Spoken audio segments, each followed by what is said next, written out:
আসসালামু আলাইকুম ওয়া রাহমাতুল্লাহি ওয়া বারাকাতুহু। সুপ্রিয় বন্ধুরা, ভিডিওটি আজকে সকলের কাছে অনুরোধ থাকবে একটু শেষ পর্যন্ত দেখবেন, আমার কথাগুলো শুনবেন। দেখেন, কোরআন আল্লাহ পাকের কোরআন এবং আল্লাহ পাক নিজে এটার হেফাজতের দায়িত্ব নিয়েছেন। তো দেখেন, আজকে আমাদের মাদ্রাসায় বিদ্যুৎ নেই।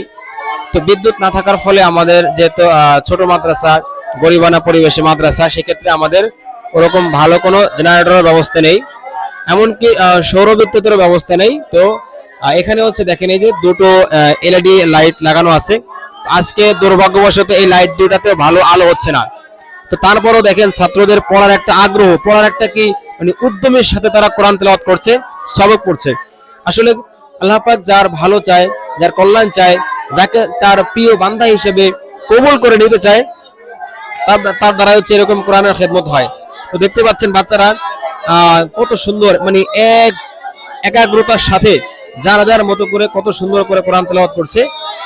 কারো মধ্যে কোনো একটা ক্লান্ত নাই যে আজকে যে বিদ্যুৎ নেই, যার ফলে যে তাদের পড়ার মধ্যে একটু কমতি আসবে, বা তারা দেখা যায় একটু স্লো পড়বে বা আস্তে আস্তে পড়বে, এরকম কোনো কিছুই কিন্তু তাদের মধ্যে দেখা যাচ্ছে না বা বোঝা যাচ্ছে না। আপনারা দেখলে বুঝতে পারতেছেন যে সবার মধ্যে পড়ার একটা অন্যরকম একটা আগ্রহ, ঠিক আছে, অন্যরকম একটা আগ্রহ। আসলে আমার কাছে কেমন জানি মনে হলো যে অন্য দিনে বিদ্যুৎ থাকার পরেও যতটুকু আগ্রহের সাথে বা যতটুকু মনোযোগের সাথে ওরা পড়তো, আজকে কেমন জানি তার থেকে আরো বেশি মনে হচ্ছে আমার কাছে।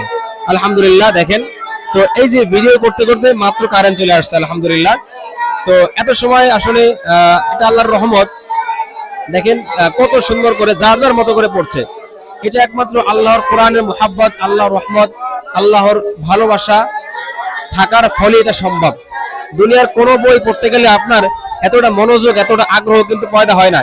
কিন্তু আল্লাহ পাক কোরআনের মধ্যে এমন জিনিস, এমন মধ্যে দিয়েছেন, যেটা একবার পড়া শুরু করলে শুধু পড়তে মনে চায়, আর পড়তে খুব ভালো লাগে। যত পড়ি তত পড়তে মনে চায়, পড়ার আগ্রহ পয়দা হয়, আল্লাহর সাথে মুহাব্বত তৈরি হয়। এই জন্য বলবো, আপনাদের যাদের ছোট ছোট ছেলে মেয়ে বা ছোট ছোট ভাই বেরাদার আছে, অবশ্যই মাদ্রাসায় পড়ান।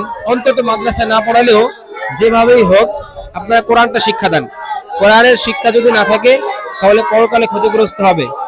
অবশ্যই কোরআনের শিক্ষা আমাদের সকলে থাকতে হবে। আল্লাহ পাক রব্বুল আলামিন এই বাচ্চাদের সহ এতক্ষণ পর্যন্ত ভিডিওটি যারা দেখলেন বা পরবর্তীতে যারা দেখবেন, সকলকে দিনের জন্য কবুল করুক, সকলের গুনাহ খাতা মাফ করে দিক, এবং দুনিয়ার জিন্দেগিতে সমস্ত গুনাহ খাতা মাফ করে আল্লাহ পাক রব্বুল আলামিন পরকালে আমাদের জান্নাত নসিব করুক।